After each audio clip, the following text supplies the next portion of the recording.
سلامونه دوستانو، یو ځل بیا ستاسو په خدمت کې. نن به موږ او تاسو یو څو بنسټیز لغتونه او جملې په الماني کې زده کوو. یو څو ابتدایي لغتونه او جملې چې هغه هره ورځ موږ او تاسې کاروو او ډېرې ضرور دي او باید چې په صحیح تلفظ سره یې زده کړو. همدارنګه دا وپېژنو چې څنګه یې لیکلی شو، یعنی هغه په سمه لیکنه یې هم زده کړو. نو راځئ شروع وکړو. یا هو ته وایي که نه، په معنا د هو لکه یو چا ته چې موږ وایو چې هو، نو یا. ناین نه.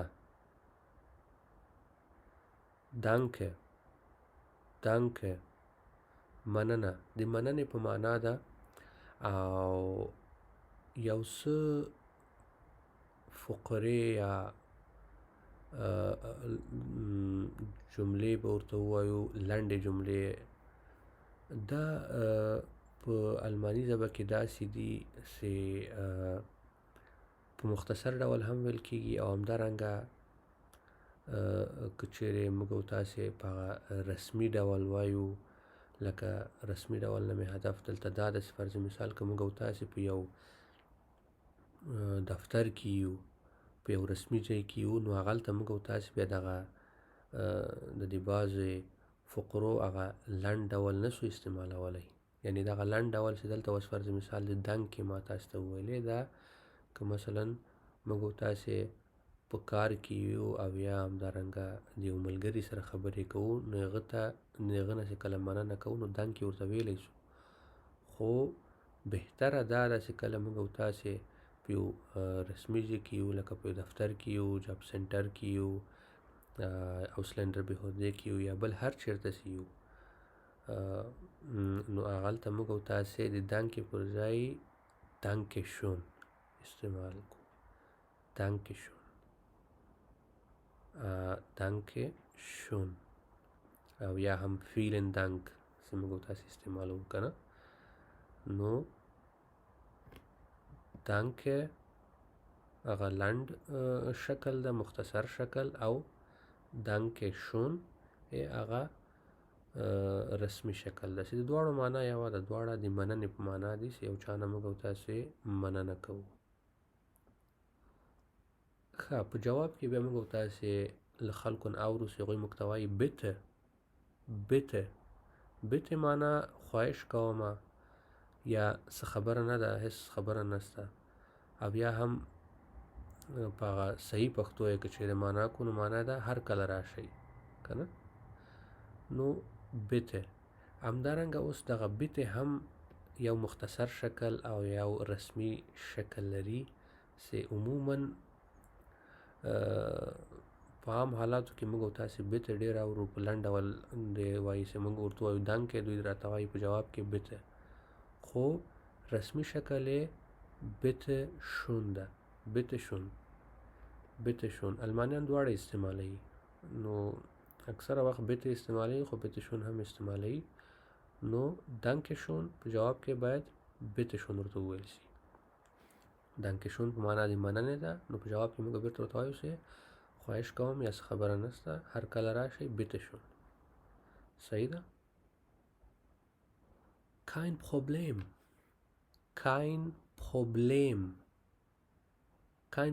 هم په معنا د څه خبره نه ده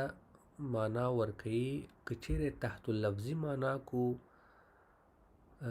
نو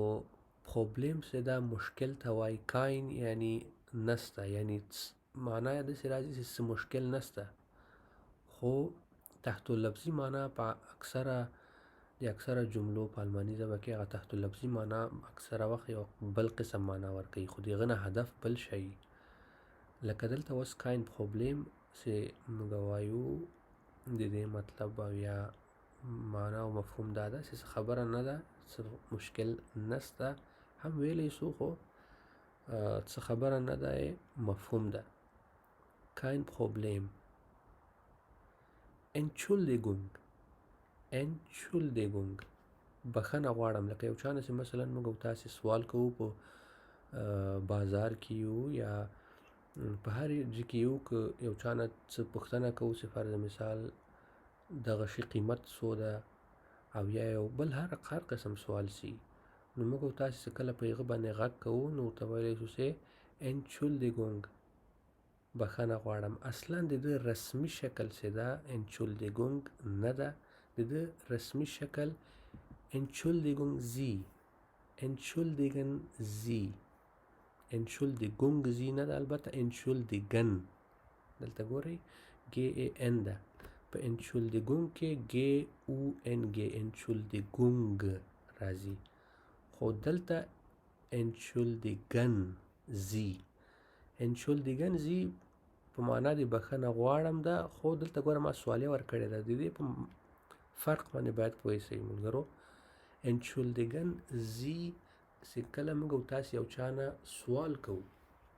نو هغه رسمي شکل یې همدغه ده، موږ او تاسې به انچولدیګن زی ورته وایو، یعنې بخښنه غواړم. فرض مثال یو سوال موږ او تاسې یو چا نه کوو چې دغه د اوبو بوتل په څو ده، په بازار کې یا په دکان کې یو نو پوښتنه ترې کوو چې بخښنه غواړم دغه د اوبو بوتل په څو ده، نو دغه انچولدیګن زی دا معنا ورکوي چې کله موږ یو چا نه سوال کوو پوښتنه کوو. او دا شاتنی چې موږ تاسو ولې انچولدیګونګ دا ګوره دوه معناوې لري، د دې په معنا او مفهوم باندې ځان پوه کوي. انچولدیګونګ یو قسم داسې استعمالیدلی شي لکه څنګه چې انچولدیګن زی ده چې یو چا نه موږ سوال کوو نو هغه لنډه ولې دا ده موږ او تاسې یو چا ته وایو چې انچولدیګونګ دغه د اوبو بوتل په څو ده، داسې هم استعمالولی شو. او دوهمه معنا یې په معنا د بخښنې غوښتلو ده چې کله موږ او تاسې یو چا نه بخښنه غواړو، موږ او تاسې یو اشتباه وکړه، یوه غلطي رانه وسوله، نو چې یو چا ته په جواب کې وایو که نه چې زه بخښنه غواړم د دې ما غلطي وه، د ما اشتباه وه، بخښنه غواړم، نو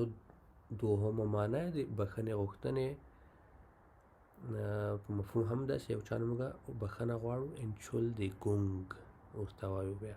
یعنې ما وبخښه بخښنه غواړم. نو انشاءالله مفهوم به یې پوه شوي یئ. ښه اوس د بخښنې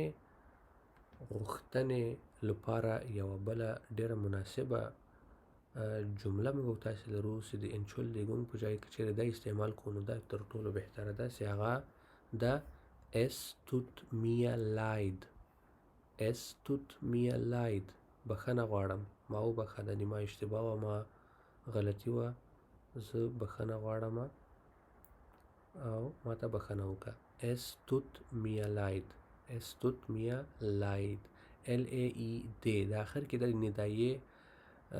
هغه سمبول ده په حساب، نو دا کوم حرف نه ده چې دې کې اشتباه بیا ونه کوئ، دا د ندایې هغه سمبول ده. Ich weiß es nicht ich weiß es nicht زه نه پوهېږم یا زه نه یم خبر، لکه یو څنګه چې موږ تاسې یو څوک پوښتنه کوي چې دغه شی څنګه ده، په جواب کې موږ تاسې ورته وایو که نه چې زه نه پوهېږم یا زه معلومات نه لرم په دې هکله، نو په هغه وخت کې دغه جمله استعمالیږي ich weiß es nicht. verstehst du mich زما په خبره پوهېږې، یعنې دا زه چې څه درته وایم په دې پوهېږې، چې کله موږ تاسې یو چا نه سوال کوو که نه، بعضې وخت موږ یو تاسې یو چا سره خبرې کوو او هغه د موږ خبرو نه مفهوم وانخلي یا په ژبه د کومې ژبې چې موږ خبرې کوو پوه نه سي، نو موږ ورته وایو که نه چې زما په خبره پوهېږې، دا زه څه وایم پوهېږې پرې که نه، نو موږ ورته ویلی شو چې verstehst du mich البته دا غیر رسمي شکل د جملې چې رسمي او غیر رسمي ما تاسو ته وویلې چې غیر رسمي لکه د ملګرو ترمنځ کله موږ او تاسې یو ملګري سره خبرې کوو، په کار کې چې کله خبرې کوو د کولیګا سره د کار هغه همکار سره، نو په هغسې حالاتو کې دغسې جملې موږ استعمالولی شو. دو نو هغه وخت کې استفاده کولی شو. انشاءالله په آینده د دو او زی په هکله د رسمي او غیر رسمي شکلونو په هکله به انشاءالله یوه ویډیو جوړوو په آینده کې. einen Moment یوه دقیقه یا یوه دقه چې موږ او تاسې وایو باید ولیکلی سي دقه باید ونه لیکل سي خو موږ او تاسې وایو دقه که نه کله چې موږ تاسې یو چاته وایو چې یوه دقه صبر وکړه نو einen Moment او یا هم ویلی شو چې Moment bitte لږ صبر وکړه یعنی لږ انتظار وکړه ډیر مهم ده دوستانو په صحیح تلفظ کوشش وکړئ زده کړئ einen Moment او یا هم Moment bitte choose د خدای په امان خدای په اماني چې موږ تاسې یو چا سره کوو نو په آخر کې ورته وایو چې choose لیکنې ته پام وکړئ ګورئ دوستانو TSCHU mit Umlaut دغه دوه نقطې په سر دي او ډوپل اس دوه وارې اس ده په ویلو کې او لیکلو کې لږ اوږده خو په ویلو کې ډېر اسانه ده خو لیکل یې هم باید په صحیح شکل کوشش وکړئ چې زده یې کړئ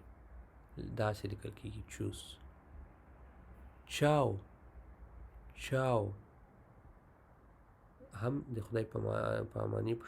معنا ده که موږ تاسې چوس وایو یا چاو وایو دواړه یوه خبره ده فرق نه کوي او لیکل کېږي داسې TSCHU او البته دلته اون املاوت ده دغه دوه نقطې په سر دلته نه لري چوس کې لري چاو کې نه لري auf Wiedersehen تر بیا لیدو پورې دا هم د خدای په اماني په معنا ده دا هم د چوس یا د چاو معنا ورکوي خو البته د رسمي شکل ده یعنی که موږ تاسې په یو دفتر کې یو په یو رسمي ځای کې یو نو د چوس یا چاو په ځای کې auf Wiedersehen وایو دغه بهتره ده او باید دا وویل سي البته ویل کېږي چوس او چاو هلته هم ډېر کم وخت موږ تاسې یو چا نه اورو چې auf Wiedersehen موږ ته ووایي یا موږ هغوی ته ووایو خو رسمي شکل باید موږ د موږ زده او باید پې پوه سو او باید کوشش وکړو چې استعمال یې هم کو نو auf Wiedersehen لکه څنګه چې ما درته وویلې د خدای په اماني په معنا ده دا هم فرق نه لري د چوس او چاو سره خو البته دا رسمي شکل ده auf Wiederhören چې دوی دغه المانیان اکثره وخت موږ تاسې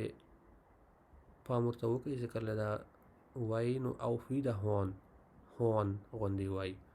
خو هون یا هوغن دواړه صحیح دي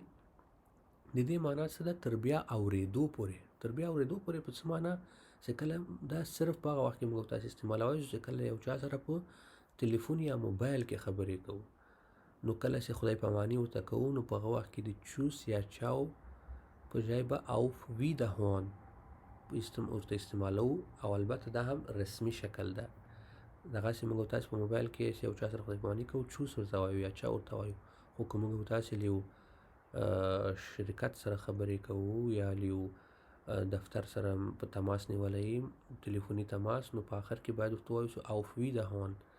تر بیا اورېدو پورې یعنی سپاینده کې د بیا غږ واورمه تر هغه وخته د خدای په امان یا په مخه دې ښه دا وه دوستانو د نن ورځې ویډیو په دې هیله چې ویډیو مو خوښه سوي وي او کوشش وکړئ ویډیو له ملګرو سره نورو ملګرو سره شریکه کړئ زموږ چینل در سره سبسکرایب کړئ ویډیو لایک کړئ او همدارنګه کمنټونه وکړئ که څه نوي نظریات لرئ ما سره یې شریک کړئ مننه